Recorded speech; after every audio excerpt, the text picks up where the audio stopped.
हमने different kinds of muscles कर ली, head muscles, face muscles, shoulder muscles, chest muscles, abdomen muscles, pelvic muscles, है ना। और बैक मसल्स भी हमने कर ली, हम कर रहे थे बैक मसल्स, है ना, लास्ट क्लास में। चलिए अब हम आगे बढ़ते हैं। आप सभी को स्क्रीन विजिबल है? एक बार मुझे बताइए। जी मैम। जी मैम। ठीक है।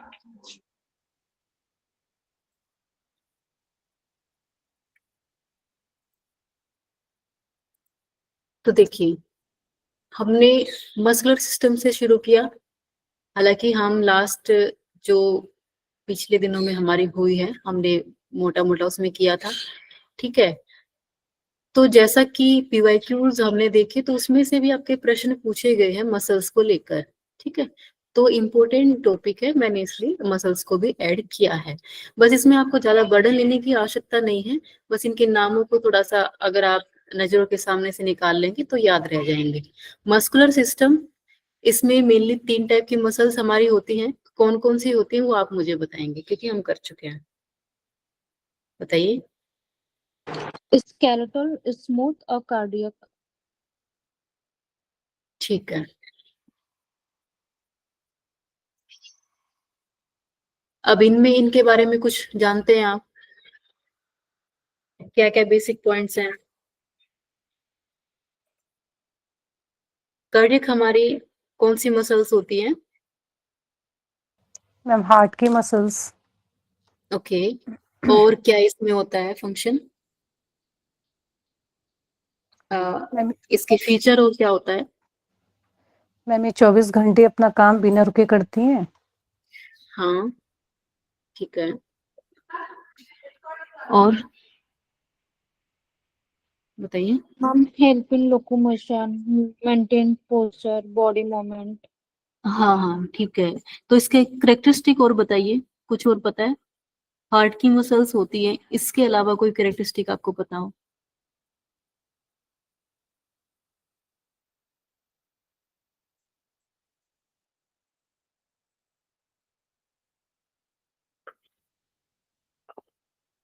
बहुत सिंपल है मैम है ये ना, हम सबको किया भी है। लॉन्ग स्ट्रेटेड और वो क्या बोला था, सिलेंड्रियल में होती है। और ये ऐच्छिक होती है, अनैच्छिक होती है? मैम ये वॉलंटरी होती है, स्केलेटल मसल। इनवॉलेंट्री होती है, right? Voluntary ma'am, skeletal muscle voluntary होती है, स्मूथ मसल इनवॉलंटरी होती है। और cardiac muscles voluntary? Ma'am cardiac involuntary होती है कार्डियक मसल्स। बट फीचर्स जो है वो स्केलेटल मसल पे पाया जाता है, स्ट्रेटेड होती है इसके सेल्स। हाँ, एक फीचर है ना, ठीक है। कार्डियक मसल्स, फिर हमने टेंडन किया था, टेंडन फेसिया टेंडन ये होता है, ठीक है, माइक्रोफाइबर से बना होता है। हेड मसल्स हमने की थी, जेस्चर की और मेस्टिकेशन की, ठीक है। ये टेम्पोरलिस जो टेम्पोरल पार्ट को जो कवर करती है, फ्रंटल पार्ट को जो कवर करती है फ्रंटलिस। ओसिपिटल जो आपने बोन पढ़ी थी उसको कवर करती है ओसिपिटलिस, ठीक है। ओक्यूलाई, ऑर्बिकुलर ओक्यूलाई जो हमारी आंखों के पास रहती है, ठीक है। अब देखो इसमें ये नाम है ना, ये नाम एज इट इज हिंदी में भी ऐसे ही यूज किए जाते हैं, ठीक है। आपको ये लग रहा हो कि ज्यादा इंग्लिश हो रही है, तो मैं हिंदी में एक्सप्लेन कर रही हूँ, फिर भी किसी को ना समझ में आए तो आप पूछ सकते हैं, ठीक है। फिर ये हमारी जो चिक्स हैं, गाल की जो हमारी मसल्स हैं, वो है जाइगोमेटिकस मेजर एंड माइनर, ठीक है। फिर हमारी लेबियाई सुपीरियरियसिस होती है। इसका क्या फीचर था बताइए, आप लोग बताएंगे। अब थोड़ा सा फटाफट रिवाइज कर लेते फिर आगे बढ़ेंगे, बताओ। हाँ जी। लेबियाई, लेबियाई जो सुपीरियर्स था, और फिर जो लेबियाई इन्फीरियर्स था, इन्फीरियर्स, तो इसके बारे में क्या था? कोई एक बात आपको पता हो, कहाँ पे ये लोकेटेड है, क्या ये मैं इसका काम है? नोट के साइड में, किसके साइड में? नोज के आसपास। ठीक है। और हमने क्या डिस्कस किया था इसके बारे में, कि ये अपर लिप जो है ना, हमारा ऊपर वाला जो होठ है, उसको ऊपर उठाने में हेल्प करती है ना। नीचे वाली जो लेबियस इन्फीरियर्स है, वो हमारी नीचे वाले होठ को नीचे की तरफ डाउनवर्ड पुश करने में हेल्प करती है। ठीक है। जाइगोमेटिकस मेजर एंड माइनर, ये हमारे चिक्स के एक्सप्रेशन, चिक्स के जो फेस की जो मसल्स होती है उनको जबड़े की तरफ प्रेस करने का काम करती है। ठीक है, ये चिक्स के पास होती है। बसिनेटर मसल्स हमारी, इसके बारे में बस एक फीचर बता दो मुझे, बस एक। फ्लैट मसल्स होती है ना, चिक्स में प्रेजेंट होती हैं, जो कि जाइगोमेटिक जो है इससे चिक्स से जुड़ी होती है। बस ये सामने से यही है। अब ये जो सुंदर सा ये दिखाई दे रहा है आपको, स्टोन स्टोन से, है ना, बबल से, ये क्या है? एनीबॉडी ऑफ यू, कोई बता सकता है मुझे? मैम थोड़ा ये सा जॉ दिमाग लाइन के लगाओ। ऊपर हो गया ना। ये क्या है? जिसके ऊपर कर्सर है, ये क्या है? क्या है ये? मैंने पिछली क्लास में बताया नहीं है आपको, है ना, ये ये चीज। काम है मैम? नहीं, ये क्या है? हमारी ग्लैंड है, पैरोटिड ग्लैंड। ठीक है, चिक्स के पास होती है ना पीछे। अच्छा, अब हमारी फेस मसल्स हैं। फेस मसल्स हमने की थी, तो कितने टाइप्स में हम डिवाइड करेंगे फेस मसल्स को? 2 बताइए। Type, 2 types. ओके, कौन कौन सी? फेशियल हाँ और मैस्टिकेटरी मसल्स। हाँ, फेशियल हम इसको जेस्चर या पोस्चर वाली बोलेंगे। ठीक है, जेस्चर मसल्स और मैस्टिकेटरी मसल्स। ठीक है, फेशियल तो हमारी फेस की है, इसीलिए लग जाता है इसमें, यहाँ पे भी लग सकता है। ठीक है, तो बहुत सही बात है। अब फिर नेक्स्ट पोस्चर मसल्स। क्या जी?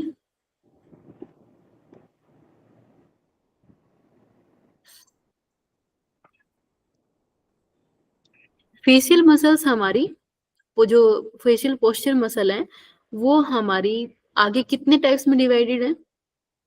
मैम 6। 6। कौन कौन से? इसको थोड़ा तोड़ तोड़ के पढ़ेंगे। Occipito, occipito frontalis, occipito frontalis, Hindi में भी इसको ऐसा ही बोला जाता है। ठीक है, मांसपेशी, मसल मतलब मांसपेशी। तो ये ओसिपिटो फ्रंटेलिस, ये ओनली एक क्लोती ऐसी लार्ज मसल है, बड़ी मांसपेशी है, जिसके 2 पार्ट होते हैं, फ्रंटेलिस एंड ओसिपिटल। ठीक है, और ये हमारे आईब्रोज को ऊपर उठाने में, ऐसे आप करके देखिए, आईब्रोज को थोड़ा ऊपर, ये उसमें हेल्प करती है। ठीक है, ऑर्बिकुलरिस ओक्यूलाई, ओक्यूलाई से मैंने कहा था आईज। ठीक है, आईज, ओक्यूलाई आईज। तो सिर्फ ऑर्बिकुलरिस तो आएगा नहीं, बाय चांस मान लो ऐसा क्वेश्चन आ गया, ऑर्बिकुलरिस ओक्यूलाई कौन सी मसल्स है? फेस, आईज और चेस्ट, बैक, है ना, तो सिर्फ ऑर्बिकुलरिस नहीं आएगा ये हमारा, या फिर कहाँ पे प्रेजेंट होती है। ठीक है, तो आईज के आसपास प्रेजेंट होती है, तो ओक्यूलाई साथ में देंगे, ऑर्बिकुलरिस ओरिस है वो साथ में देंगे, तो ओक्यूलाई ये हमारा हम आईज के लिए यूज करेंगे। ठीक है, आईज के आसपास होती है। फिर हमारा बसिनेटर जो फ्लैट मसल्स होती हैं, जो कि हमारे चिक्स के दोनों साइड प्रेजेंट होती हैं। फिर ऑर्बिकुलरिस ओरिस मसल्स हैं। ठीक है, बस थोड़ा सा आपको इसके ध्यान रखना है। ये हमारा इधर से हमने किया था फेस मसल्स का। फिर हमने मसल्स ऑफ मैस्टिकेशन हमने किया है। ठीक है, मसल्स ऑफ मैस्टिकेशन में 3 टाइप की ये हमारी जो चबाने वाली मसल्स होती हैं। ठीक है, चबाने वाली मांसपेशियां 3 प्रकार की होती हैं। कौन कौन सी होती हैं चबाने वाली मांसपेशियां? आप लोग बताएंगे मुझे, बताइए।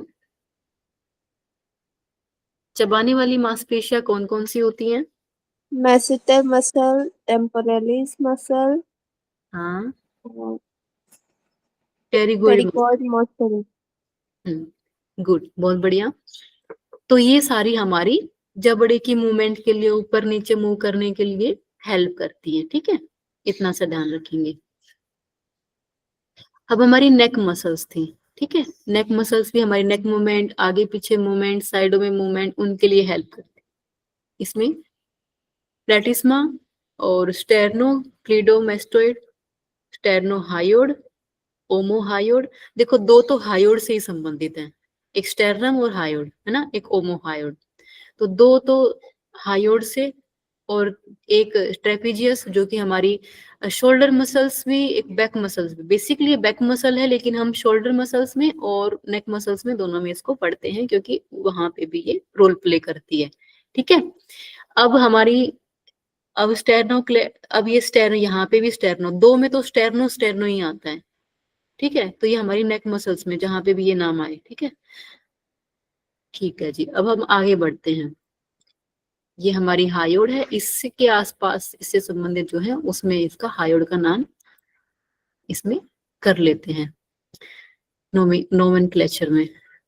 अब हमारा है शोल्डर मसल्स। शोल्डर मसल्स हमने की थी, तो इसके बारे में आप बताएंगे शोल्डर मसल्स हमारी कितने टाइप्स में डिवाइडेड है? 2 भागों में।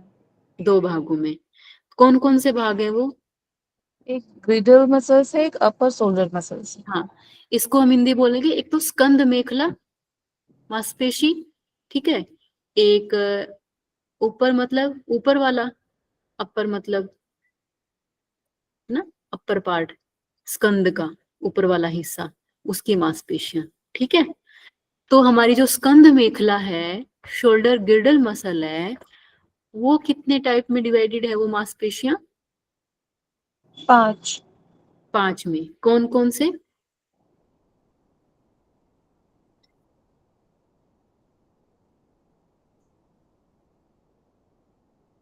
कौन कौन से? Ma'am deltoid, okay, supraspinatus, subscapularis muscles, teres minor और ट्राइजीमाइनल मसल्स।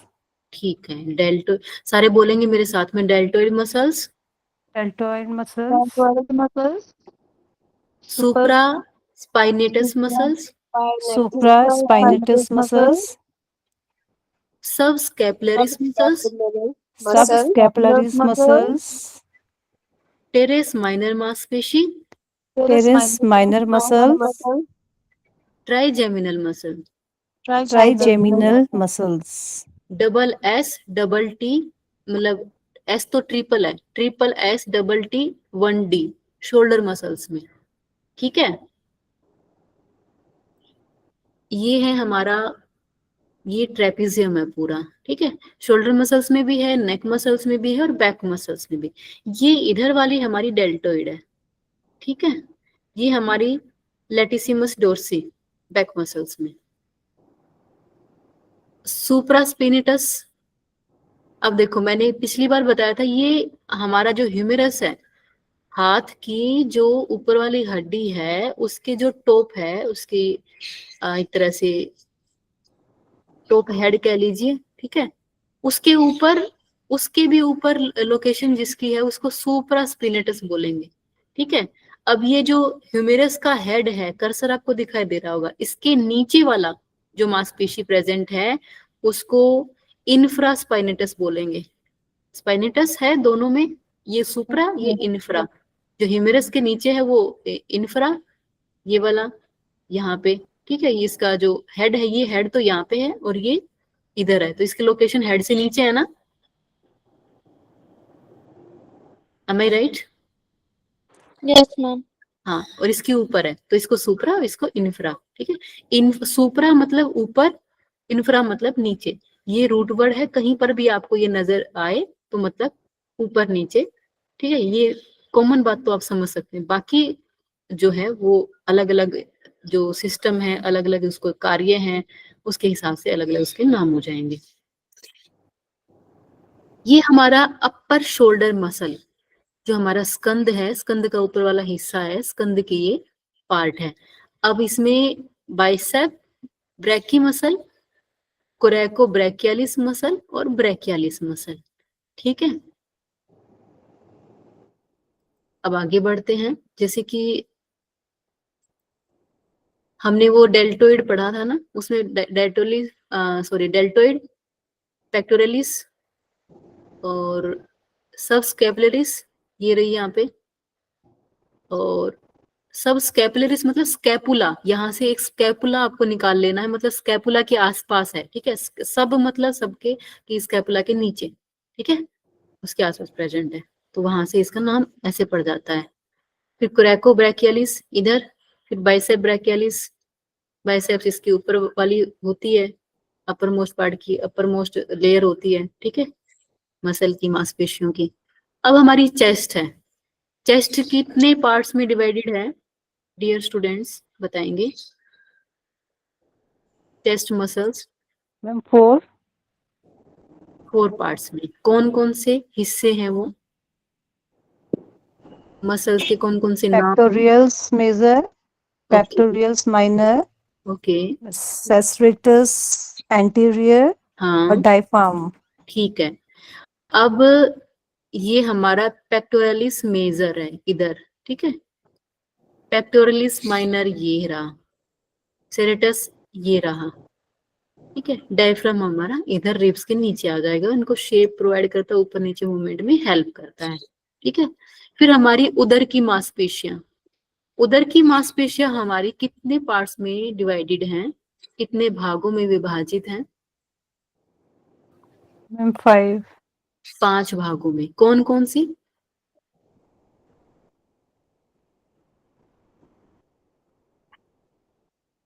कौन कौन सी? rectus abdominis muscles, external oblique muscles, internal oblique muscles, हम्म transverse oblique muscles और quadratus lumborum muscles। ओके। अब मुझे ये बताओ, अभी तक हमने जो मसल्स पढ़ ली हैं, सबसे आसान कौन सी है, जो आपको लगा कि हाँ ये ठीक है, काम चल सकता है, याद कर लूंगा, कर लूंगी? Ma'am facial muscles. Facial muscles, okay. अब उधर की जो मांसपेशियां हैं, इनको भी एक बार ध्यान से देखो, इनको थोड़ा सा, इनके शब्दों को थोड़ा डिवाइड करके पढ़ के देखो। देखो, एक तो एब्डोमिनिस नाम है, सिर्फ आपको एब्डोमिनल शब्द होता है उदर के लिए, पेट के लिए, ठीक है। एब्डोमिनिस मतलब उदर की मांसपेशी, ठीक है, बस एक रेक्टस नाम दे दिया। अब एक देखो, ओब्लिक ओब्लिक ओब्लिक, तीनों में ओब्लिक है, एक में भारी बाह्य ओब्लिक, दूसरे में आंतरिक ओब्लिक इंटरनल, और एक में ट्रांसवर्स, ठीक है, जो कि हॉरिजॉन्टल और में होता है। अच्छा, अब क्वाड्रेटस लंबोरम, ये लंबर से संबंधित है, लंबर के आसपास, मतलब उससे कनेक्टेड, तो इसके लिए इसको लंबोरम बोल दिया, ठीक है।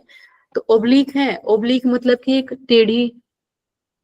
टेढ़ी रेखा के तरीके से, ठीक है, जैसे कि इसमें दिखाया गया, बहुत आसान है। उधर की मांसपेशियां, और आप योग इंस्ट्रक्टर बन रहे हैं, चाहे योग सब्जेक्ट में आप प्रोफेसर बन रहे हैं, सबके लिए आपको ये जानना ही चाहिए, ठीक है, इसके इफेक्ट्स वगैरह को देखने के लिए कि आसनों के इफेक्ट होते हैं।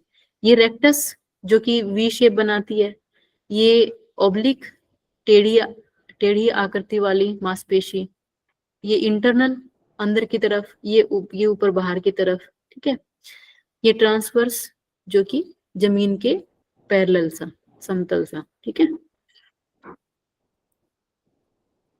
अभी हमारी कनेक्ट कर दिया हमने इन सारों को, ठीक है। अब हमारी पेल्विक मसल्स, ये भी बहुत आसान है, ग्लूट है इसमें, ग्लूट्स का तो पता ही है आपको, है ना, हाँ या ना? जी ma'am. Yes ma'am. Pelvic muscle कितने, जो पेल्विक की मांसपेशियां हैं, श्रोणी मांसपेशियां, कितने भागों में विभाजित हैं? 2 2 भागों में, कौन कौन सी? एक इंटरनल मसल्स है, एक एक्सटर्नल मसल्स है। ठीक है, इंटरनल, आंतरिक, एक्सटर्नल एंड बाह्य, ठीक है, ओके। अब ये जो आंतरिक है, वो भी आगे दो पार्ट्स में डिवाइडेड है। जैसे कि इसमें आप इलियोप्सिस देख सकते हैं, ठीक है, और इसमें पिरिफॉर्मिस, इलियोप्सिस एंड पिरिफॉर्मिस। इलियोप्सिस यहाँ पे, ये हमारा लंबर एरिया है, L1, L2, L3, L4, L5, ठीक है, ये हमारा सेक्रम वाला और ये हमारा कोक्सिक्स, ठीक है। अब ये यहाँ तक लंबर तक फैली हुई है मांसपेशियां, इलियोप्सिस, इलियोप्सिस, ठीक है। अब ये हमारी इनको देखने की जरूरत नहीं है, बस ग्लूट्स कर लेते हैं हम, ग्लूट्स वाला, ये ग्लूट्स, और ये यहाँ पे अगर इस पार्ट को हम थोड़ा सा ग्लूट वाले इस हिस्से को हटा दें, थोड़ा सा अंदर की तरफ देखें झांके, तो पिरिफॉर्मिस इधर, ठीक है, और यहाँ पे सुपीरियर गैमेलस, सुपीरियर इसको ज्यादा याद रखने की जरूरत नहीं है, लेकिन सुपीरियर संबंध से, सुपीरियर शब्द से आपको क्या समझ में आता है? ऊपर की ओर। ऊपर की ओर, ठीक है, किसी के ऊपर। ये हमारे सियाटिका नर्व यहाँ से होके आती है, यहाँ पे क्वारेटस फीमोरिस, मतलब कि फीमर्स से भी ये कनेक्टेड है, ठीक है, साइटिका नर्व। अब हमारी पीठ की मांसपेशियां, ठीक है, पीठ की मांसपेशियां भी बहुत आसान है, ठीक है, सारी ही आसान है ये, लेकिन उदर की, पेल्विक की, पीठ की, चेहरे की, शोल्डर की, सभी आ गई है ना। देखोगे एक बार, बार बार थोड़ा सा 2-4 बार इसको देखोगे ना, तो हो जाएंगे याद, ठीक है। अब जो हमारी पीठ की मांसपेशियां हैं, बैक मसल्स हैं, कितने भागों में डिवाइडेड हैं?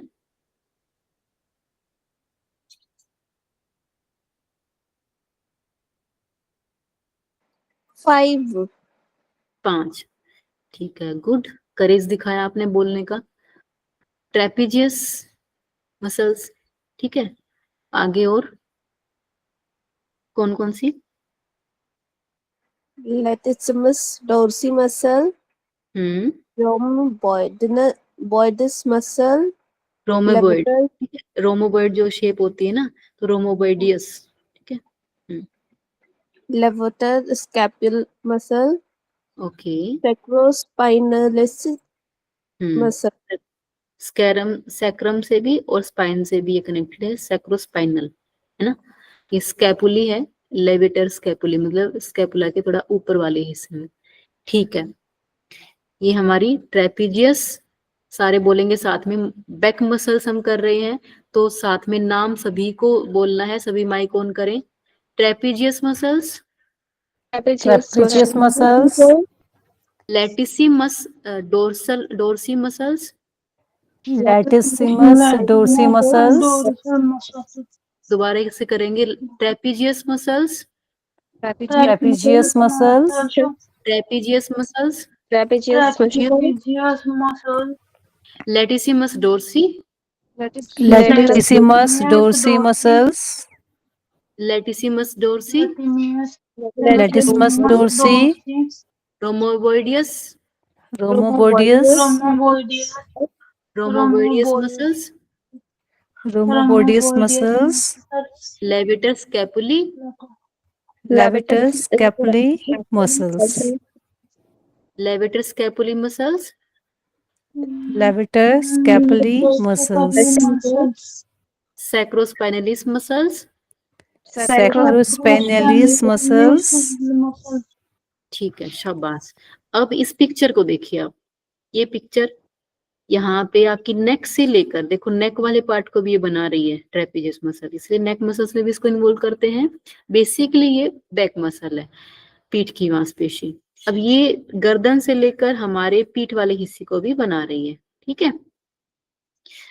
अब इसमें हमारी ब्लू कलर में रियर डेल्टोइड मसल का उसमें, ठीक है, मेनली आपको यही ध्यान में रखना है, ये 5।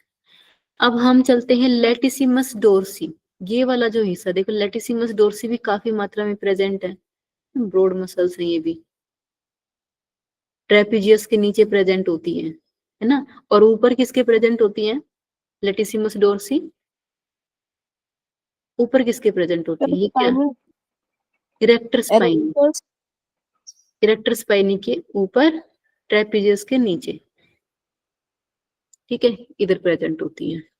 ओके, रोमोबॉइड मसल्स कहाँ हैं? ये डेल्टॉइड से जस्ट नीचे।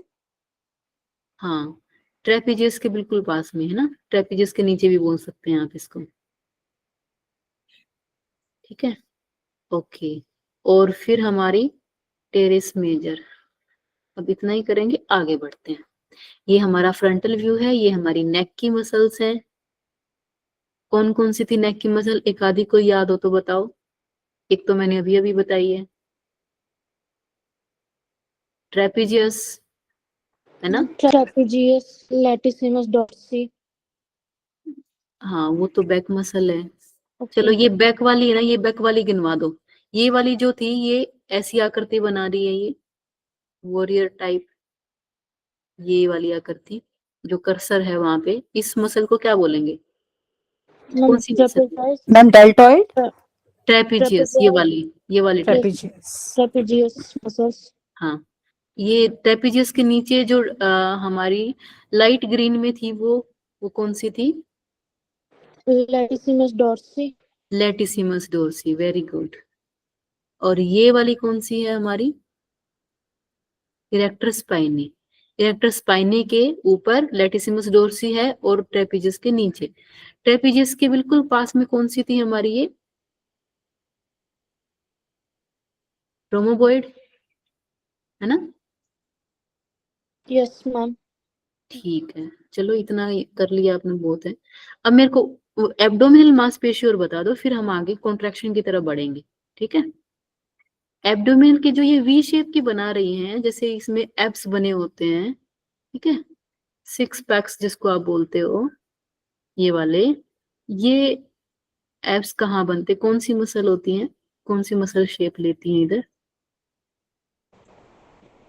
एब्स?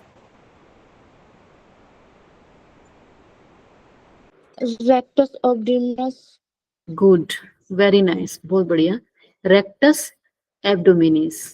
ठीक है, अब ये हमारी साइड वाली इधर जो है एक्सटर्नल ऑब्लिक। एक्सटर्नल ओब्लिक, जो बाहरी टेढ़ी रेखा बनाती है एक्सटर्नल ओब्लिक, जो अंदर टेढ़ी रेखा बनाती है वो इंटरनल ऑब्लिक। Internal oblique. ठीक है, इसमें और कोई भी थी क्या? एक मसल मेन में छूट गई है, कौन सी थी वो? जो जमीन के, जैसे हम जमीन को अगर हम लें एग्जाम्पल के तौर पे, उसके समतल, ट्रांसवर्स। Transverse, transverse muscles. ठीक है, चलिए, ये ग्लूट मसल है, इधर कर्सर आपको दिखाई दे रहा होगा जो बैक व्यू है उसमें। ठीक है, ये हमारी हैमस्ट्रिंग्स हैं, ये हमारे काफ मसल्स हैं। ठीक है, इधर आगे की तरफ अगर हम ये वाला व्यू दें, इधर फ्रंट व्यू में कर्सर जो आपको दिखाई दे रहा होगा, यहाँ पे हमारी क्वाड्रिसेप्स है। ठीक है, ये मेन ज्यादा नहीं होती है, तो ये जो इसमें इस पिक्चर में जो है बस उतनी सी कर लो। ठीक है, और एक फेस की कर लेना। मसल कॉन्ट्रैक्शन की तरफ हम बढ़ते हैं। हम मसल कॉन्ट्रैक्शन में जैसे हमारी नर्वस सिस्टम की जो बेसिक यूनिट होती है, functional and structural unit of nervous system क्या होती है?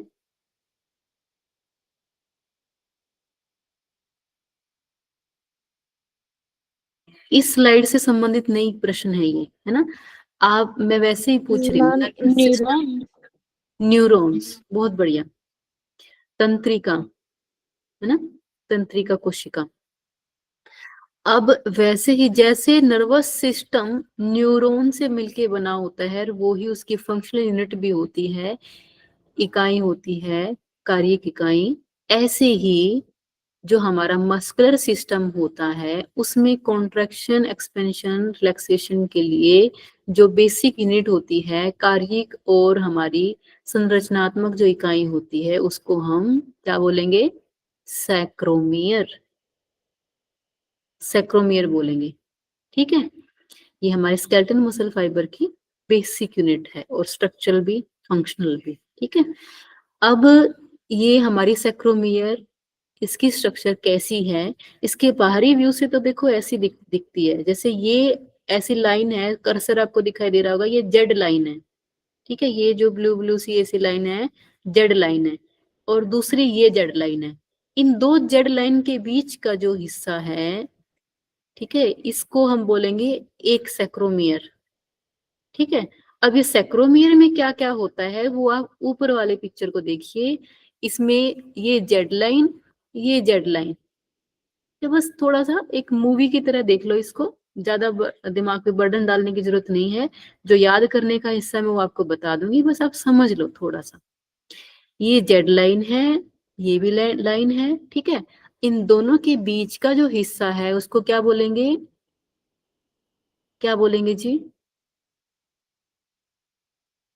इन दोनों के बीच का हिस्सा क्या लिखा हुआ है? ये सेक्रोमियर। सेक्रोमियर, ठीक है, सेक्रोमियर बोलेंगे।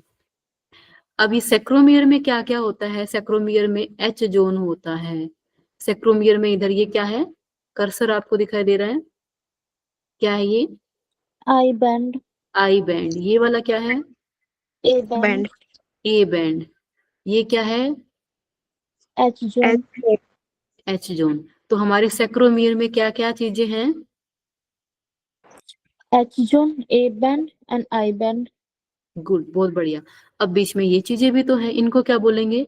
ये हमारा जो रोड की तरह है, डार्क से ऑरेंज से कलर में, ये हमारी है मायोफिलामेंट, ठीक है, मायोफिलामेंट। और ये ऊपर वाला जो है, ये वाला है हमारा एक्टिन फिलामेंट, ठीक है। फिलामेंट को हिंदी में तंतु बोलते हैं, ठीक है। मायो मायो मतलब मायो ही होता है, एक्टिन में एक्टिन होता है।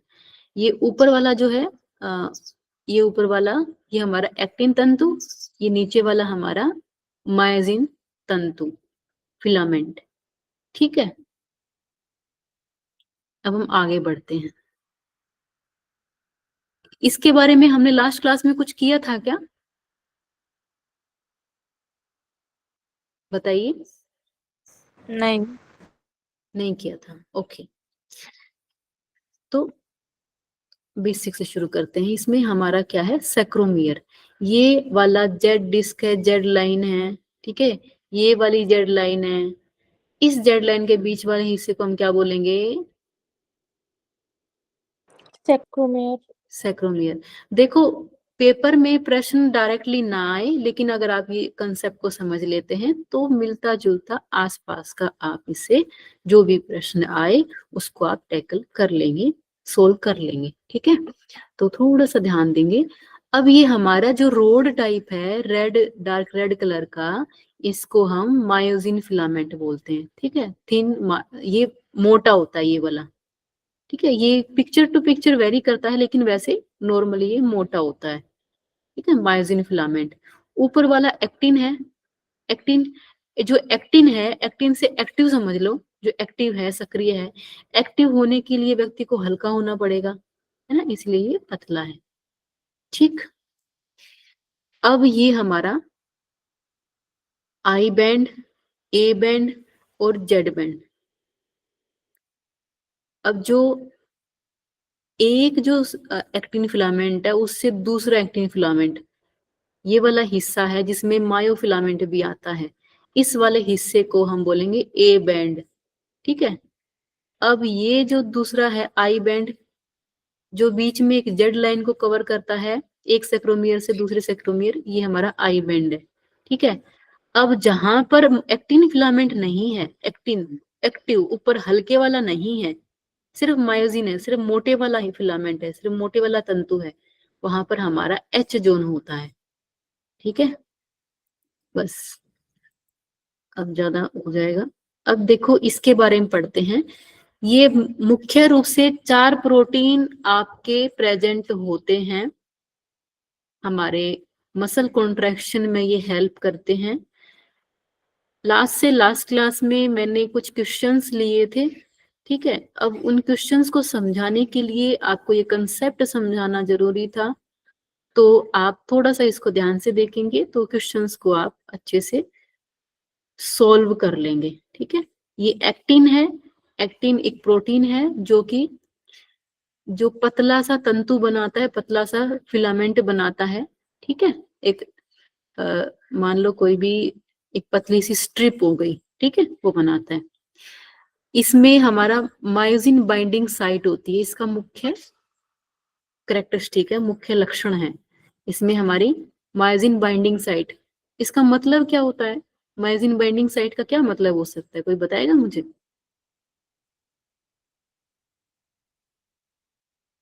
देखो, मैं समझती हूँ आपके लिए ये जो थोड़ा बहुत हल्का फुल्का नया हो सकता है, और आप इस साइंस बैकग्राउंड से नहीं होंगे शायद, है ना, तो समझने में थोड़ी सी परेशानी हो सकती है, लेकिन थोड़ा सा साथ दीजिएगा, कोऑपरेट करिएगा, हम साथ साथ सीखेंगे।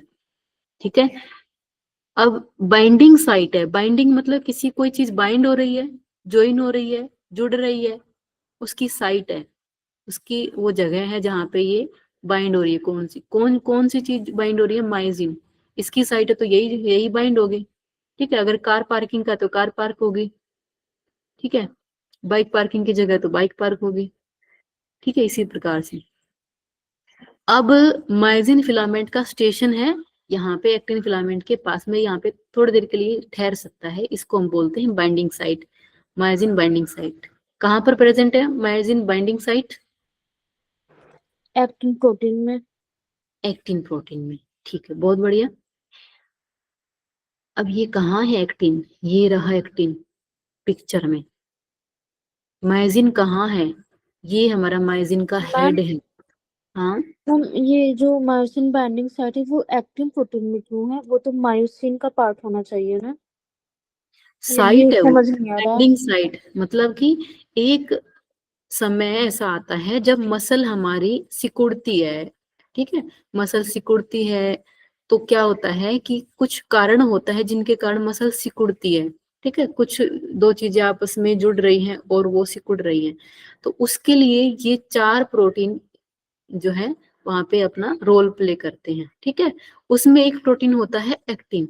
ठीक है, अब मायोसिन बाइंडिंग साइट है तो आप कह रहे हो मायोसिन पे ही होनी चाहिए, जो खुद खुद मायोसिन है। ठीक है, तो मायोसिन बाइंडिंग साइट कहाँ से लेकर आएगा? वो तो सिर्फ मायोसिन को ही अपने अपने जैसे ही को एक को फिर से बाइंड कर लिया, फिर से जोड़ लिया, फिर से जोड़ लिया, उसी की चेन बन जाएगी। वो कॉन्ट्रैक्शन के लिए तो हमें किसी और से भी तो जुड़ना पड़ेगा ना, तो किसी और वो जो है वो एक्टिन है। वो एक्टिन के ऊपर इसका स्टेशन है, थोड़ी देर के लिए ये ठहरेगा। ठीक है, इसी प्रकार से थोड़ा सा आगे बढ़ेंगी चीजें, ये इसको यहाँ से सरका देगा आगे। ठीक है, ये हमारा ओके मैम। मैम वो एक्टिन की हेल्प कर रहा है कॉन्ट्रैक्शन करने में ना।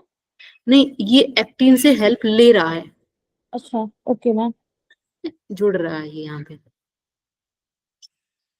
अब ये मोटा मोटा फिलामेंट, मोटा तंतु बनाता है। ठीक है, मायोसिन। अब ये जो हेड है ना, इसका हेड, हेड के पास एटीपीएज एंजाइम होता है। एक यहाँ पे एक एंजाइम, इस कीड़ा होता है मायोसिन के पास, जो कि इससे जुड़ेगा ना तो यहाँ पे छोड़ देगा, और इसकी जो एनर्जी है ना, एक्टिन से एनर्जी ले लेगा इस कीड़े के माध्यम से। ठीक है, कैटालिस्ट है ये, मतलब एक तरह से एंजाइम है। ठीक है, एंजाइम क्या करेगा, यहाँ पे जो एडेनोसिन ट्राइफॉस्फेट जो एनर्जी है ना, एनर्जी, उसको ये तोड़ देगा, एडीपी में एक फॉस्फेट निकाल देगा। ठीक है, फिर क्योंकि हमारी ऊर्जा तो खर्च होगी ही जब हम कॉन्ट्रैक्ट करेंगे तो। ठीक है, तो ये उसकी बात चल रही है। दूसरा है हमारे कॉन्ट्रैक्ट कैसे होता है, कब नहीं हो सकता। तो जैसे ये वाला जो ट्रोपोमाइसिन होता है, जब हम कॉन्ट्रैक्ट नहीं कर रहे होते हैं, रिलैक्सेशन में होते हैं। ठीक है, कई बार आपकी मसल भी जवाब दे देती हैं, या फिर आप कॉन्ट्रैक्ट करके एक तरह से जब एक्सपेंशन करते हैं, ठीक है, रिलैक्सेशन होता है, तब क्या होता है कि ये जो ट्रोपोमाइसिन है ना, ट्रोपोमाइसिन मतलब ट्रोपो से टोप मान लो, टोपमाइसिन, तो ये इसके टोप पे मतलब कि ये जो फिलामेंट है ना एक्टिन वाला, इसके ऊपर ये प्रेजेंट होता है, एक्टिन को कवर कर लेता है, ये कवर है ट्रोपोमाइसिन, ये की स्टॉप करता है माइसिन को एक्टिन से मिलने के लिए। एक बीच में ये कवर दीवार सी बना देता है ट्रोपोमाइसिन कि नहीं मिलना अब। ठीक है, अब एक्टिन से नहीं मिलना माइसिन को, ये कवर कर लेता है, ढक लेता है, ठीक है। अब फिर क्या आएगा इसके लिए, इसी की फैमिली का एक और बंदा आएगा, इसको समझाएगा भाई नहीं जाने दे, ठीक है, इसको काम है, इसको भूख लगी है, या फिर इसको कुछ और काम है। तो ये ट्रोपोनिन अपने फैमिली के बंदे को समझाएगा, ट्रोपोमायोजिन को। तो ये ट्रोपोमायोजिन समझ जाएगा, इसको साइड में करके ये इसको एक्सपोज करता है। जो बाइंडिंग साइट है ना, जहां पे ये साइट है, इसी साइट पे ही बाइंड कर सकता है ये जो साइट प्रेजेंट है, वरना उस साइट से अलग कहीं पे भी ये इसको मायोजिन टकराए तो नहीं है, वो कॉन्ट्रैक्शन नहीं होगा, ठीक है। तो ये साइट है, इसको कवर कर रखा था किसने, किसने कवर किया था, ट्रोपोमायोजिन ने। ट्रोपोमायोजिन ने। ट्रोपोमायोजिन को साइड किसने किया, ट्रोपोनिन ने। ट्रोपोनिन ने। अब ट्रोपोनिन ने साइड किया तो क्या हुआ, यहाँ पे जिसकी बाइंडिंग साइट थी वो विजिबल हो गई, एक्सपोज हो गई, ठीक है। तो ये एक्सपोज हुई, तो एक्सपोज होने के बाद क्या होगा, मायोजिन एक्टिन के साथ मिल जाएगा, वहां पे कनेक्शन बना लेगा, ठीक है। ऐसे कॉन्ट्रैक्शन होता है सिकुड़ना मसल्स का, और आगे बढ़ते मूवमेंट होती है, ठीक है। समझ में आई इतनी बात, हम आगे भी इसी को समझेंगे पूरी क्लास में, ठीक है, डोंट वरी। बस थोड़ा सा बेसिक पॉइंट है जो इसमें मेन रोल प्ले करते हैं, उसको ये समझ में आया कि नहीं ये बता दो मुझे। Yes ma'am. मैम रिलैक्शन में भी यही हेल्प करेगा ना, कॉन्ट्रैक्शन रिलैक्शन दोनों में। हाँ, रिलैक्सेशन में क्या होगा, मायोजिन हट जाएगा, वहां से रिलैक्सेशन हो जाएगा, फिर दोबारा से टीबी बन जाएगी, ठीक है। ये मायोजिन, हाँ, ये वाला जो है ना, यहाँ पे ये क्या है, ये रिलैक्सेशन वाला पॉइंट है। अब ये यहाँ पे जुड़ गया तो ये कॉन्ट्रैक्शन हो गया, ठीक है। अब इसमें क्या होगा, ट्रोपोनिन क्या करेगा, ट्रोपोनिन यहाँ पे कैल्शियम आयन होते हैं, कैल्शियम के जो चार्ज होता है, ठीक है, उसके साथ ये बाइंड कर जाता है, और उसके साथ मिलके ही ये इसको मायोजिन, ट्रोपोमायोजिन को हटा सकता है, ठीक है। आगे बढ़ते हैं हम, देखो ज्यादा नहीं इसमें डीप में जाएंगे।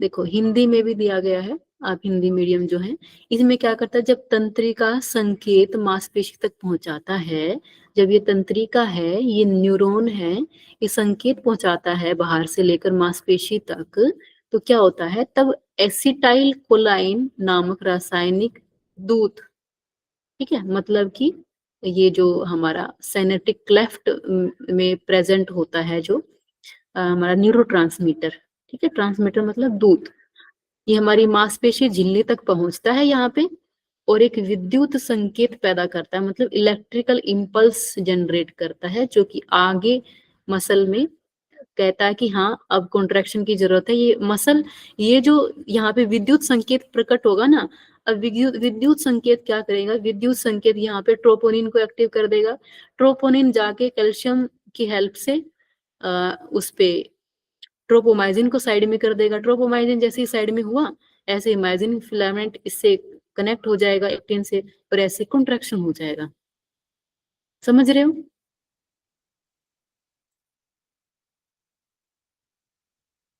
हाँ या ना तो बोल दो यस भक्तजनों। मैम। ऐसे मतलब ऐसे सारे चुप बैठे हैं आराम से, जैसे मैं कोई भागवत कथा सुना रही हूँ। अरे पढ़ रहे हो आप, साइंस पढ़ रहे हो, थोड़ा क्वेश्चन पूछो, थोड़ा एक्टिव पार्टिसिपेशन दिखाओ। न्यूरो मस्कुलर जंक्शन, इसकी टर्मिनोलॉजी थोड़ी सी हार्ड है समझने में। मेरे को जहाँ पे समझ नहीं आता ना मुझे बताओ मैडम, ये समझ में नहीं आया मुझे, मैं इसलिए मैं बार बार पूछ रही हूँ आपसे, ये हार्ड है इसलिए मैं बार बार पूछ रही हूँ, अदरवाइज मैं आपसे ही बुलवाती, ठीक है। जी मैम। हाँ तो आप पूछो, जैसे आप ये तंत्रिका तंत्र का जो बेसिक यूनिट है, नर्व सेल हमने पढ़ी थी, ये माइलिन शीथ है ना, ये हमारा इसमें एक्सोन का पार्ट है, ये हमारा इसका टर्मिनल है, ठीक है। अब यही होता है इसमें, सबसे पहले क्या होगा, एक नर्व इम्पल्स, एक तंत्रिका संकेत जनरेट होगा बाहर से कि हाँ गर्म है ठंडा है कुछ, ठीक है। अब आपने किसी बर्तन को हाथ लगाया, सपोज करो ये कोई आपने बर्तन ले लिया, या फिर ये जलती हुई मोमबत्ती, ये मोमबत्ती बनेगी, क्या बनेगी पता नहीं। ये मान लो इसकी लो है, समझ तो आ रहा होगा थोड़ा बहुत। ठीक है, ये मोमबत्ती बन गई हमारी,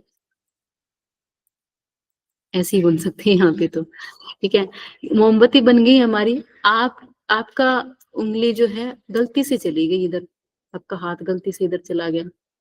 आपका क्या कर रहे थे, मोम को छेड़ रहे थे, लेकिन इधर चला गया फ्लेम की तरफ, एकदम से संकेत गया। अब यहां से क्या जाएगा, दूसरा कलर भी है क्या,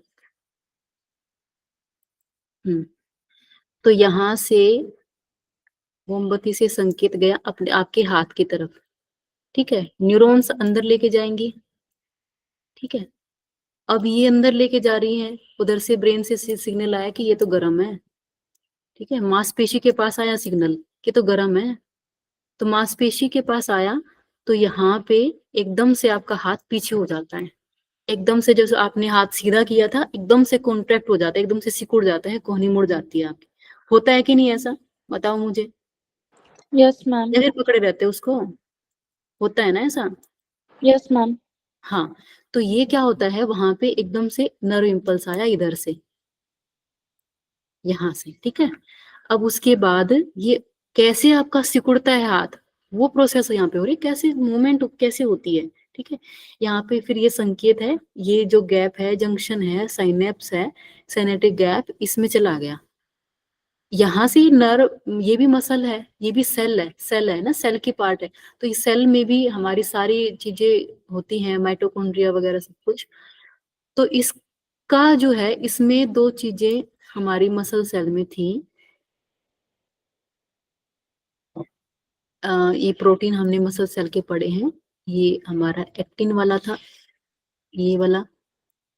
ठीक है, जैसे आप ये मान लो, ये एक्टिन है। ठीक है, और ये मायोसिन है। तो जैसे ही संकेत आया ना, संकेत आया, तो यहाँ पे कैल्शियम आयन है, उसके साथ ट्रोपोनिन क्या करेगा, ट्रोपोमाइसिन को हटा देगा यहाँ से, और ये बाइंड हो जाएगा इधर, और इसको ये खींच देगा, मतलब कि ये कॉन्ट्रैक्ट हो जाता है इस तरीके से। ठीक है, एक एक्शन पोटेंशियल जनरेट होता है कि एक्शन करना है अब। तो कैल्शियम का रोल क्या था, अब आप मुझे बताएंगे क्या था कैल्शियम का रोल।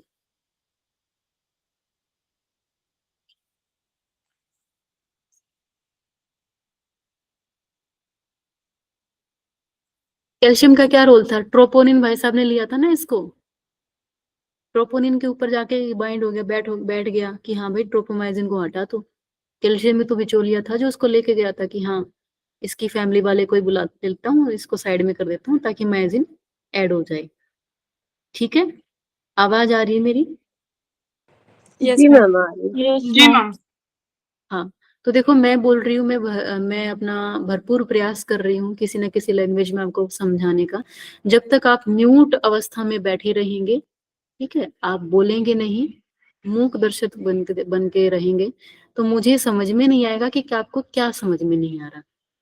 ठीक, मुझे आपको बताना पड़ेगा कि आप क्या सोच रहे हैं, और क्या आपको समझ में आ गया, क्या नहीं आया, कहाँ पे क्या कंफ्यूजन है, उसको दूर करने के लिए आपको मुझे बताना पड़ेगा। ठीक है, अब जी हम मैम। रोल देख रहे हैं कैल्शियम का क्या रोल है मसल के कॉन्ट्रैक्शन में, मांसपेशी के सिकुड़ने में। कैल्शियम ट्रोपोनिन से जुड़ता है। ठीक है, मायोसिन ने इसको भेजा, मतलब ये सिर्फ कहानी नुमा है, मैं बता रही हूँ। मायोसिन वहां पे जा रहा है, तो कैल्शियम एक्टिव हो जाएगा, कैल्शियम कहेगा कि ओहो ये तो मिल नहीं सकते एक्टिन और मायोसिन, क्योंकि ट्रोपोमायोसिन है वहां पे। तो फिर ट्रोपोमायोसिन की फैमिली के पास ही जाता है, ट्रोपोनिन के पास, कहता है कि भाई इसको हटा एक बार, जरूरत है। ठीक है, तो ट्रोपोमायोसिन को ये हटा देता है कैल्शियम की हेल्प से, कैल्शियम इसके ऊपर जुड़ता है, तभी ये ट्रोपोमायोसिन को हटाता है। और मायोसिन एक्टिन से जुड़ने का स्थल है, मतलब वो स्थान खुल जाता है, जुड़ने का स्थल जो होता है। मैं दिखाऊंगी आपको कहाँ पर है इसके बाइंडिंग साइट, देखो ये रही, ये जो छोटे छोटे ब्लू से कलर के है ना। अब टाइम भी देखना पड़ेगा, कितना टाइम हो गया है, टाइम लगभग 1 घंटा हो गया है। तो 5-7 मिनट में और वाइंड अप करते हैं। तो 5-7 मिनट, सिर्फ 5-7 मिनट आपको ध्यान से पढ़ना है। तो देखिए, ये आपकी एक्टिन वाली चेन है, ठीक है, और ये मायोसिन। मायोसिन कहाँ है इसमें? मायोसिन आगे है भाई साहब, इसको देख लीजिए। मायोसिन का जो सिर है एक्टिन से जुड़कर खिंचाव देता है, ठीक है। इससे मांसपेशी सिकुड़ती है और एटीपी ऊर्जा प्रदान करता है और फिर सिर अपनी अवस्था में स्थिति में लौट जाता है, ठीक है। ब्रिज बनता है, ये ब्रिज इस तरीके से बनता है। ये मायोसिन वाला हिस्सा, ये मायोसिन इससे लिपटा हुआ है यहाँ पे, ये एक्टिन है। ये वाली जो साइट है, देखो जहां जहां पे ये ब्लू ब्लू सा नजर आ रहा है ना, ये गोल गोल सी गेंद पे, ये एक्टिन है। एक्टिन के ऊपर जो ब्लू ब्लू है ना, ये बाइंडिंग साइट है, इसके जुड़ने का स्थल है। और वहीं वहीं पे धागानुमा संरचना रोड सी आपको जुड़ी हुई नजर आएगी। जहां जहां पे ये ब्लू ब्लू सा, वहीं वहीं ये जुड़ी हुई है, ठीक है। ये एक ब्रिज सा बना दिया। ये मायोसिन है और ये वाला एक्टिन है, ठीक है। ये ऊपर ट्रोपोनिन था, इसने हेल्प की। अब हम आगे बढ़ते हैं। अब ये जो इसके स्लाइड होने की, जुड़ने की, एक्टिन के पीछे जाने की जो घटना है ना, इसी को एक सिद्धांत के नाम से दे दिया है, स्लाइडिंग फिलामेंट थ्योरी, ठीक है। तो इसमें क्या होगा, myosin head binds to actin forming cross bridge. यहाँ पे क्रॉस ब्रिज बना रहा है ये। अब myosin head rotate toward center of sarcomere. ये myosin head center of sarcomere की तरफ ये रोटेट कर जाता है, ठीक है। ये आगे इसके मूवमेंट करता है। अब यहाँ पे मायोसिन हेड है, एटीपी के साथ जुड़ गया और उसको तोड़ दिया, मतलब यूज कर ली इसने, ठीक है। इसी प्रकार से हमारी ये चीज होती है। अब रिलैक्सेशन में क्या होता है, संकेत रुकने पर, जब हमारा नर्व इंपल्स नहीं आ रहा है, ठीक है, उस पर क्या करता है, कैल्शियम वापस संग्रहित हो जाता है। कैल्शियम फिर से अपनी जगह पे चला गया। Pumped back to the sarcoplasmic reticulum. अब सर्कोप्लाज्मिक जैसे कि साइटोप्लाज्मिक, एंडोप्लाज्मिक, है ना, न्यूक्लियोप्लाज्मिक, ऐसे ही जैसे साइटोप्लाज्मिक सेल प्लाज्मा के लिए है, ऐसे ही सर्कोप्लाज्मिक सर्कोमियर के प्लाज्मा के लिए है। तो सर्कोमियर प्लाज्मा में हमारा कैल्शियम आयन फिर से वापस चला जाता है और वहां पे बिना कैल्शियम के जो ट्रोपोमाइनिन मायोसिन दोबारा से फिर से जुड़ जाता है, वहां पे फिर से एक्टिन की साइड को कवर कर लेता है, ठीक है। जो क्रॉस ब्रिज है वो नहीं बनता, इसीलिए हमारी muscle returns to resting state. हमारी जो मसल है रेस्टिंग स्टेट पे चली जाती है। इतनी बात क्लियर हुई? Yes ma'am.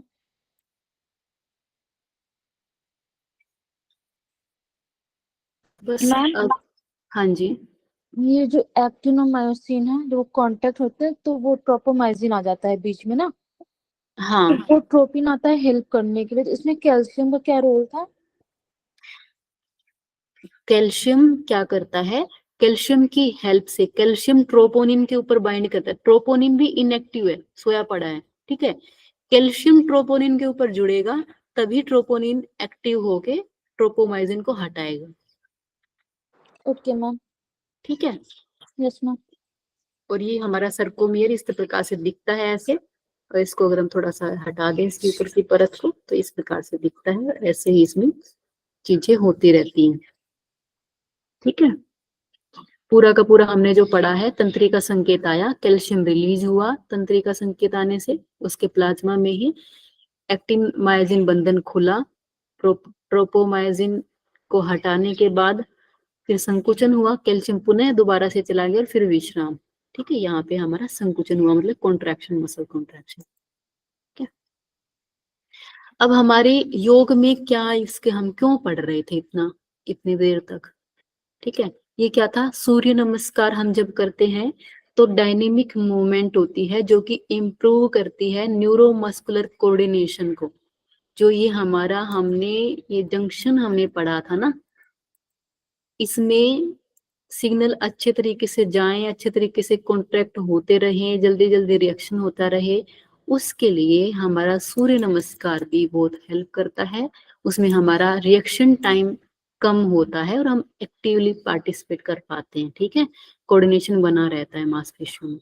वृक्षासन है, वृक्षासन हमारी मसल टोन को इंक्रीज करता है और स्टैटिक कोऑर्डिनेशन मतलब कि एक स्थिर रहने का जो एक संतुलन सा बना के रखता है, ठीक है। प्राणायाम हमारा क्या करता है, वो हमारी ऑक्सीजन सप्लाई करता है, यहाँ पे बेटर एटीपी बनती है। देखो इधर हमारी एटीपी के रोल था ना, एटीपी का क्या रोल था, ये डिटैच करती है मायोसिन को एक्टिन से, ठीक है, एटीपी बनेगी।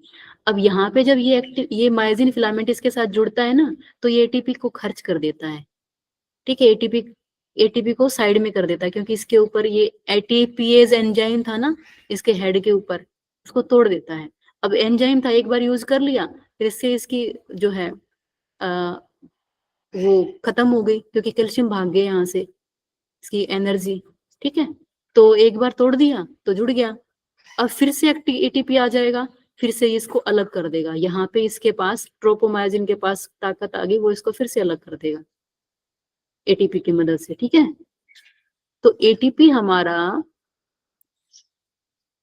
हेल्प करता है मायोसिन को एक्टिन से डिटैच करने में, और मायोसिन के हेड को एनर्जी देने में भी एटीपी हेल्प करता है, और जो कैल्शियम है उसको दोबारा से सार्कोप्लाज्म में पंप करने के लिए, दोबारा से भेजने के लिए वापस, उसमें भी ये हेल्प करता है। अदरवाइज व्यक्ति सोने के स्थान पे भी बहुत ज्यादा एक्टिव हो जाता है, वो मतलब नींद नहीं आती उसको, एकदम से एक्टिव होता है, इधर उधर भागता है ना, कुछ ऐसे डिसऑर्डर भी कुछ हो जाते हैं, ठीक है।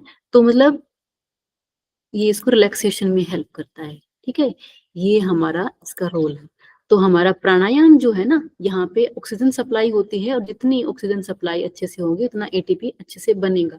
अगर ऑक्सीजन सप्लाई नहीं होती है तो रिएक्शन अगर हमारी जैसे ग्लूकोज के टूटने की होती है, तो उसमें एक पायरेट वो बनता है ना, उसके बाद हमारा लैक्टिक एसिड बनता है, ठीक है। तो वो हमारी जकड़न सी, जैसे कि जिम जो लोग जाते हैं वो जल्दी जल्दी ऐसे एक्सरसाइज करते हैं, एनारोबिक रिएक्शन हो जाती है, मतलब ऑक्सीजन की मात्रा उतनी नहीं पहुंच पा रही मसल के पास जितनी उनको चाहिए, ठीक है। तो ऑक्सीजन की मात्रा ना पहुंच पाने के बाद CO2 की प्रेजेंस में जो ग्लूकोज का ब्रेकडाउन होता है, वो जो होता है लैक्टिक एसिड बनाता है, लैक्टिक एसिड एक अम्ल बनाता है। ये अम्ल क्या करता है, ये दर्द पेन क्रिएट करता है, स्टिफनेस जकड़न लाता है मसल्स में, ठीक है। लेकिन हमारा योग में जब हम करते हैं, योग में प्राणायाम करते हैं, तो ये ऑक्सीजन की सप्लाई भरपूर मात्रा में करता है। हम धीरे धीरे हमारी प्रोसेस चलती है एक फ्लो में, एक अच्छे से, तो उस फ्लो में क्या होता है, एटीपी अच्छे से बनता रहता है और इतना पेन नहीं होता, फ्लेक्सिबिलिटी बढ़ती है, ऊर्जा शक्ति बढ़ती है हमारी, और गुड फील हार्मोन बढ़ते हैं, ठीक है। ऐसे ही हमारे षटकर्म है जो कि सिस्टम को प्योरीफाई करते हैं और हमारे मसल के मेटाबॉलिज्म को, मतलब मेटाबॉलिज्म में कैटाबॉलिज्म और एनाबॉलिज्म जो रिएक्शंस जितनी भी होती हैं उनमें ये अच्छे से पार्टिसिपेट कर पाते हैं, ठीक है, अच्छे से होती हैं सारी रिएक्शन। शवासन है, शवासन फैसिलिटेट रिलैक्सेशन को ये एक तरह से सहयोग करता है रिलैक्सेशन में, ठीक है, जो कि हमारा एटीपी ज्यादा खर्च नहीं होता, क्योंकि मायोसिन आएगा तो एटीपी खर्च होगा, वहां पे कॉन्ट्रैक्शन होता है। ये रिलैक्सेशन है और एटीपी को स्टोर करता है और कैल्शियम को बैलेंस करता है, ठीक है। समझ में आई बात? जी मैम। अब बस 1 मिनट में हम दोबारा से फिर से इसको देख लेते हैं, हमने क्या क्या पढ़ा है। हमने बस इतना सा पढ़ा है, इसमें मसल्स के ऊपर नहीं जाएंगे, हम सिर्फ कॉन्ट्रैक्शन की बात करते हैं। सर्कोमियर हमारी बेसिक यूनिट है। सर्कोमियर हमारा एक मायोसिन से लेकर दूसरे मायोसिन तक का जो हिस्सा है उसको हम जैसे कि एक जेड लाइन बोल देते हैं इसको, ठीक है। जेड लाइन से लेकर दूसरे जेड लाइन तक का जो हिस्सा है वो सर्कोमियर है हमारा, ठीक है। और जो जेड लाइन के अंदर से एक फिलामेंट से दूसरे फिलामेंट तक की जो दूरी है उसको आई बैंड बोलते हैं, और एक एक्टिन फिलामेंट और दूसरे एक्टिन फिलामेंट की जो दूरी है दो जेड लाइन के बीच में, वो हमारा ए बैंड है, ठीक है, और जिसमें मायोसिन फिलामेंट भी होता है, ठीक है। और जहां पर मायोसिन फिलामेंट ही होता है, सिर्फ एक्टिन फिलामेंट नहीं होता, वो जो एरिया है जिसमें सिर्फ ये बीच वाली मोटी जो रोड होती है सिर्फ वो प्रेजेंट होती है, वो एच जोन है, और ये पूरा जेड लाइन से दूसरी जेड लाइन तक ये हमारा सर्कोमियर है। यही यूनिट बार बार इसमें रिपीट होके हमारी मसल्स बनाती हैं, ठीक है। मायोफाइब्रिल बनता है और उसी से हमारी रिएक्शन जैसे कॉन्ट्रैक्शन और एक्सपेंशन होता है, लोकोमोशन मूवमेंट हमारी हलचल हो पाती है, ठीक है। अब मेन हमने इसमें जाना था, मेन प्रोटीन हमारे कौन कौन से हैं, आप लोग बताएंगे मुझे कौन कौन से प्रोटीन है ये? Actin, myosin, troponin, tropomyosin. ठीक है, बहुत बढ़िया। और न्यूरोमस्कुलर जंक्शन में हमारा न्यूरोट्रांसमीटर का क्या नाम है? कल भी बात की थी लास्ट टाइम, इसमें लिखा भी हुआ है।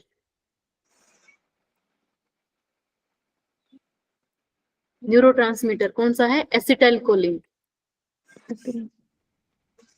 एसिटाइलकोलाइन है ना, बोलेंगे सभी कौन सा है न्यूरो ट्रांसमीटर हमारा जो कि नर्व सिग्नल को? Acetylcholine. एसिटाइलकोलाइन, ठीक है। ये क्या करता है न्यूरोट्रांसमीटर? नर्व सेल से वो सिग्नल को इम्पल्स, लेके इलेक्ट्रॉनिक इम्पल्स भेजता है। हाँ मसल तक भेजता है, मसल सेल तक, ठीक है। एक्शन पोटेंशियल जनरेट करता है। कैल्शियम आयन है, उसका रोल भी आपको पता चल गया, ट्रोपोनिन को तैयार करता है ट्रोपोमाइजिन को हटाने के लिए। क्रॉस ब्रिज बनता है जिससे हमारा कॉन्ट्रैक्शन होता है, ठीक है। ये प्रोसेस है, इसी के कॉन्ट्रैक्शन की प्रोसेस जो एक्टिन हमारा इसकी मूवमेंट होती है उसको हम स्लाइडिंग फिलामेंट थ्योरी बोलते हैं। फिर रिलैक्सेशन हमारा होता है, ठीक है। फिर हमने एटीपी का रोल जाना, फिर हमने बेसिक प्रोसेस हमारी ये होती है, नर्व इंपल्स ट्रिगर होता है, उसके कारण मसल फाइबर एक्साइटेड हो जाता है, कैल्शियम रिलीज होता है, ट्रोपोनिन एक्टिव हो जाता है, क्रॉस ब्रिज बनता है, सर्कोमियर छोटे हो जाते हैं मतलब कॉन्ट्रैक्शन हो जाता है, एटीपी खर्च होती है तो एनर्जी मिलती है मूवमेंट के लिए, कैल्शियम रीअब्जॉर्ब हो जाता है तो रिलैक्सेशन हो जाता है, ठीक है। यही हमारी पूरी थ्योरी थी, तय किया हमने, ठीक है। अब इसमें कोई समस्या हो, किसी को समझ में नहीं आया हो तो मुझे बताओ। बात क्लियर है? एक बार बस आपको पढ़ना पड़ेगा, वो तो है ना, उसके बाद थोड़ा सा और ज्यादा क्लियर होगा। जी मैम। मैम ये जो मसल्स था वो सारे याद करने हैं या फिर जो इम्पोर्टेंट आपने लास्ट स्लाइड दिखाया था बस वो याद करने हैं?